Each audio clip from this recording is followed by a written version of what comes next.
All right, man. So yeah, you tuned into the Hip Hop Uncensored podcast, man. We got a special one today, SamAnt. But I'm your brother, old guy from Hip Hop News Uncensored, and sitting across from me is my co-host. What up, y'all? It's your man SamAnt, viral Hip Hop News. We're in the building, like old guy said, for a special edition of the Hip Hop Uncensored podcast. We got our man, the celebrity photographer, in the building. Jhonny Nunez is in the house this evening. Mr. Nunez, how you doing? Just grinding, I'm in the backyard barbecuing with my kids and my wife, Beautiful. Dope. Now, where you at right now? Where you located? You in New York, I'm assuming? Basically, I'm in Harlem, Dope. Harlem, USA. Put this a little bit better on the fence. Dope. Now, you New York native. You from New York, right? Yeah, born and raised in New York, Brooklyn to be exact. Dope. Yeah. So, I mean, when we first got you on, I was thinking to myself, when we first booked you, I'm like, damn, being a photographer, there's almost as many photographers as there are people that do podcasts. I mean, it's so saturated with people that do it. How did you get into photography and stand out outside of the rest when it's so saturated and so many people do it? Well, first of all, one of the honest truth is I prayed to God for an idea. And I asked God if he gave me one idea, I'd be the best at it, I was given a chance to, let me see if I can fix this camera. All right, that might be better. I was given a chance to go work, in the streets. And that same night, it just so happened that, God, my ex-girl's mom called me over to grab some of my favorite dish that she made. And even though we broke up, she was like, "Yo, Jhonny, come through. I got some food for you." I had not told nobody I was living in a car, homeless now. So when she called me out the blue. So I thought, man, she don't know. So I'll just go over there, get some food, and go back to the car and, try to figure out what I was going to do with my life. And sure enough, she fooled me. She converted the living room into a bedroom and said, "Jhonny, I don't know what you're going through right now, but this room is yours. Think about what you want to do." And she did make the dish I like. My ex-girl was away at Stony Brook University, so I had the place to myself, But that being said, I told God, if you give me one idea, I'll be the best at it. But if tomorrow comes and I don't have an idea, you leave me no choice. And next morning I woke up and I saw in the sky, in the air, I saw a camera. I went to grab for it and my hand went through the camera. Like I literally saw it dangling in the sky. And so I was like, oh my goodness. I saw greeting cards too. I went to grab the Christmas greeting cards. My hand went through the cards and I was like, God, if you want me to be a photographer, give me one more sign. If you give me one more sign, I won't bother you no more. Mm-hmm. And a peace came over me that surpasses understanding. And I was like, whoa, this is it, and hold on one second, y'all. You can ask me another question while I have to get something from inside. Oh yeah, you good? No problem. Absolutely. So yeah, as he gets himself together there, man. People that are listening to the show, man, do not forget to subscribe for more exclusives like this. We're going to continue to keep bringing people on the show and giving you, nonstop content during this whole COVID situation and beyond. Definitely. Facts. So we're on with Mr. Nunez, Jhonny Nunez, photographer to be exact. Can you hear us, brother? Yes, sir. How y'all doing over there in podcast world? We're doing beautiful, man. We holding on strong amid everything that's going on. We're lucky enough to have our own building, so we're allowed to come in here. Got less than 6 people in this joint at all time, and we're allowed to rock out. Still, nothing's really stopping us. So that's the blessing. Amen. What I'm saying? So we're allowed to do this. We appreciate people like y'all doing it. What were you gonna say? No. Where you? South Jersey, right outside of Atlantic City.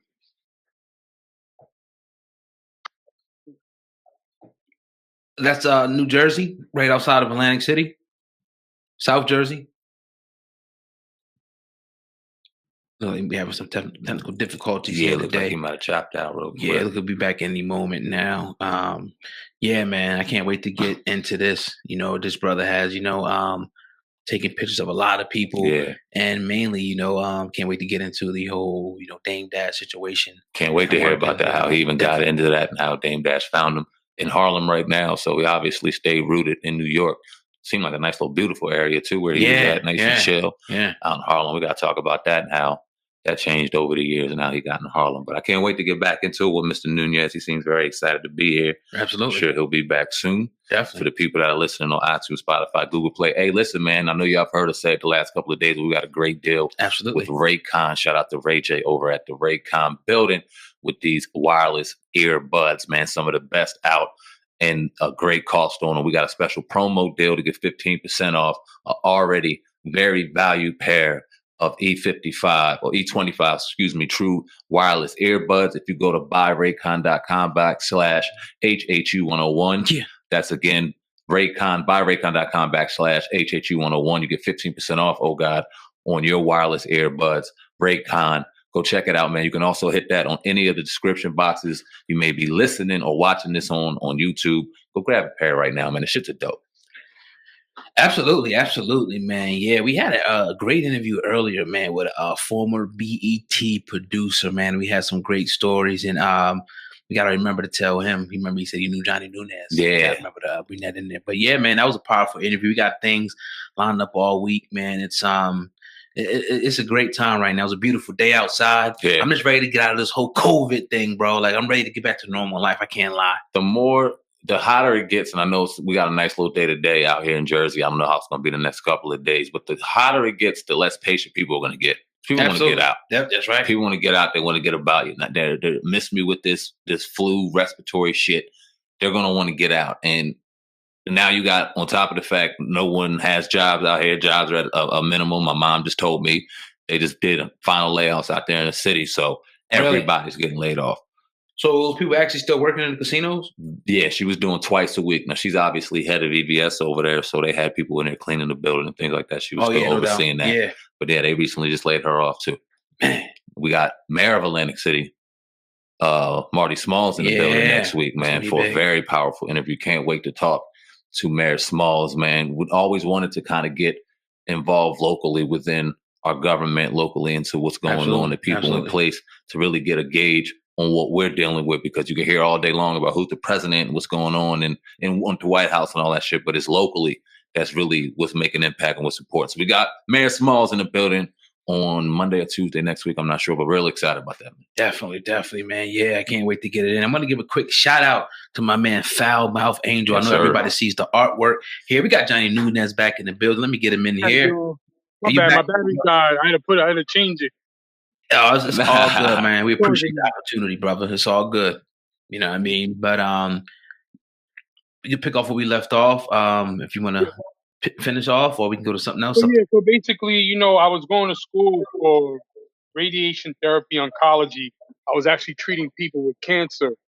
And I was in a Nassau Community College medical program. And things were going well. I was, doing my rotations. I had only 3 months left to go in the program, and I was going to be working with people that were suffering from cancer and trying to heal them. Lo and behold, I had no idea. I was sent to one hospital that had a reputation for racism, and I didn't think I was happy-go-lucky. I thought, man, I got this far. I'm good. I'm only 3 months away. I'm doing pretty good in the grades. And make a long story short, I got sent to this hospital, North Shore University to be exact. Their radiation department was like the Ku Klux Klan. I could not believe my eyes. Some of the racial things I heard and things I saw. I couldn't believe it. And to be medical professionals, and to treat people a certain way based on their race or their income, it's just mind-boggling. So an accident occurred. I made a complaint. Spoke to some of my friends in class, and they said, "Do what's right, Jhonny. Do what's in your heart." And I did, and I got thrown out. I didn't get thrown out just like that because they got in trouble. An accident occurred, and out of nowhere, they blamed me for the accident, and that was it. That's the long story short of it. They got me to sign a contract. Told me, "Don't worry, Jhonny. Everything's love. Once you sign this contract, you're back in the program. I signed the contract, and they're like, adios. And then from there, that's when I had to move into a car because my landlord wanted the rent, wanted to move somebody else into the apartment that was going to pay more. I took out a loan for school. And by the way, I did graduate from college. I went to Suffolk Community College first. I got Okay. my associates, and then I went to Nassau for radiation therapy oncology. Wow. And unfortunately, I, I put all my stuff in storage, and I thugged it out, delivering pizza at Pizza Hut, and going crazy because I was losing everything at the same time. And I thought maybe I got God mad. Maybe I did something wrong, you know? Mm-hmm. But the best thing that could have ever happened is what happened. Powerful. Yep. Powerful. So let's talk about, your first gig, your photography gig. Where was that at? How did you obtain that? Where'd you develop the passion? Like, you know what? I want to start taking pictures of people that mean something. Can you get into that a little bit? Yeah, once my first job was shooting a church burning of the mortgage, which is a traditional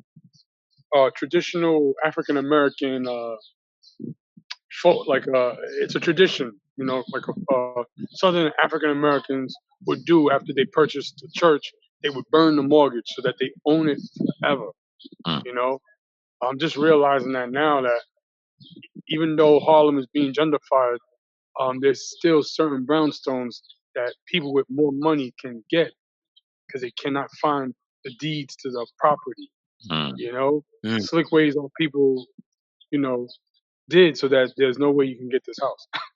Damn. But my first job was Hope Missionary Church on Lemon Street in Central Islip, not too far from that church. Craig Mack lived. Keith Murray lived by there. A friend of mine, Regina Myers, told me, "Yo, John, you getting into photography, right?" I'm like, "Yeah, I got a job for you." I'm like, "Oh, really?" And they're like, "It's $75." I'm like, "What?" I thought I was rich. I'm like, $75? I could do this, Right. Yeah. But as far as professional photography, I was out every single night with the camera photographing Mobb Deep, Jay-Z, still doing showcases, by the way. And I was, slowly starting to get better and better. And then when I got really professional, March 9th, the day Biggie was murdered, Damn. I was supposed to shoot him 3 days before, 3 days later. Um, when he got murdered, I got hit by a car. And when I got hit by a car, that allowed me now not to have to work at this horrible, horrible warehouse job I had. And now that I had a little time off, it allowed me to perfect my craft. What I want to ask you, First talk. job, yeah. But then before you know it, I wound up becoming friends with, and this is how God works. He created a path because within 3 months of owning a camera, I was asked to have my first exhibit at a soul food restaurant in Manhattan called Mecca, and they wanted me to do an exhibit. Mm-hmm. And I was reading a book called Unlimited Power by Anthony Robbins, and it was a motivational book and also a book that kind of explained how you could achieve whatever you want in life if you follow these principles. Actually, shameless plug, my man Damon John has a book called The Power Shift. Go cop that book. Okay. Damon John is the founder of Fubu. He's also one of the cast members of the Shark Tank. Yeah, that's my show. Pick up Shout out that to Damon Power John. Shift book. Mhm. Damon John, I tell you, you cannot go wrong. Any of his books are dope. But just like that book, I was reading a book by Anthony Robbins, who's one of my one of my mentors, called Unlimited Power. And that book was given to me by an African brother who married one of my Haitian Sakpase families into his family, her family. And when he gave me that book, I was reading it homeless in the car, delivering pizza, reading the book, working on weekends at this horrible factory job, reading the book. I did everything the book told me to do. So as I was in a restaurant, I was going there every week after I shot a model, and I told the models that I can't pay for you to model for me because I'm practicing, but I'll buy you a meal. So every weekend I was leaving Long Island, going to Washington Square Park, photographing pretty girls that I would see on the street. Young brothers I wasn't really approaching because I was just trying to learn the skills for fashion and for just females. And gradually, a brother by the name of Rick Lamone, who was a model but he was also a photographer, took me under his wing. I was like, "Yo, Jay, I'm gonna show you how to do this." He helped me. Uh, Ted Whiting, a bunch of photographers left and right started to help me. And anyway, general manager of this restaurant, soul food restaurant called Mecca on Avenue A in Alphabet City in Lower East Side, after coming in with so many girls, he was like, "Damn, son, you got all these pretty girls with you. What do you do?" I'm like, "I'm a photographer." He's like, "Man, you got all these girls." I'm like, he didn't know. I was like, I told him these are not my girlfriends. They're allowing me to photograph them so I can so I can master photography. Mm. I would admire the restaurant because of the photos that they had on the wall. One day I go there and none of the photos that were there for a long time were still on the wall. So I said, "Yo, Fahim, what happened to the exhibit, the photography work you had there?" This is like within 3 months of going there. Because you know what, Johnny? Our pictures need your, all walls need your picture. How soon can you have an exhibit up?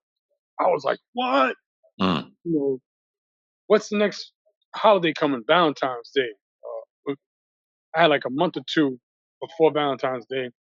I immediately started calling all the guy and girl models that I met through the streets. They posed for me.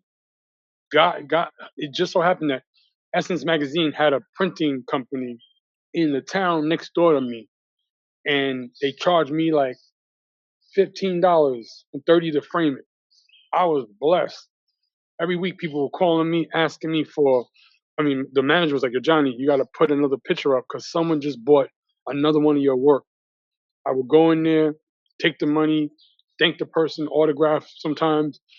And this woman said, a white woman, real pretty. She was like,